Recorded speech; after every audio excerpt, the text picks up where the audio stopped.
Paulit-ulit ko itong binibidyo yung tanim ko malunggay. Natutuwa lang ako, ang bilis lumaki, ang ganda ng mga dahon niya.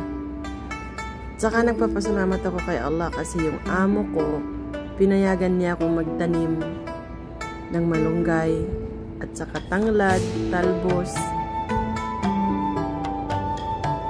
Lalo na yung noon dito kasi Mel, ay nako. Itong area na to puro gulay. Kasi busog sa fertilizer eh. Tapos ng pagkaalis ni Mel, umuwi na sa Pinas na nag-stay for good na siya. Yung nakapalit sa kanya, eh hindi marunong magtanim eh. Kaya yan, namatay yung lemon. Isipin mo ba naman na tubig sa sa swimming pool?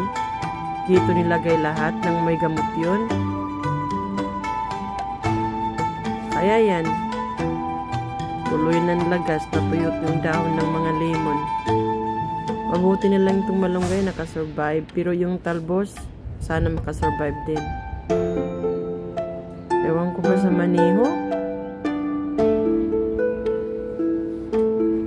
Pero itong tanim kong malunggay at saka yung tanim ni Mel, sobra ng tangkad, pinaalis. Pero tumubo din muli. Nakakatuwa. Pag may mga Pilipino pumupunta dito, nagtatrabaho sa opisina ng amo ko, o di kaya mga maintenance niya, kung ano man na trabaho na mga Pinoy na pumupunta dito sa bahay, binibigyan ko sila ng ng malunggay, tanglad.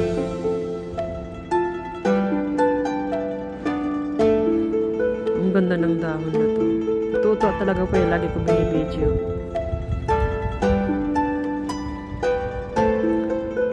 Ito kasi yung dream ko, inshallah, pag iba ng Pinas, tatanimin ako ng gulay.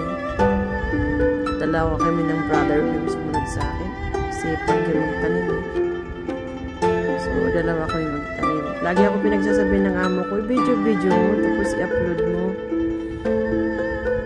Para mayroon kang memory. Kaya itong channel na to, para sa memories lang to, dahil naka-off yung monetize.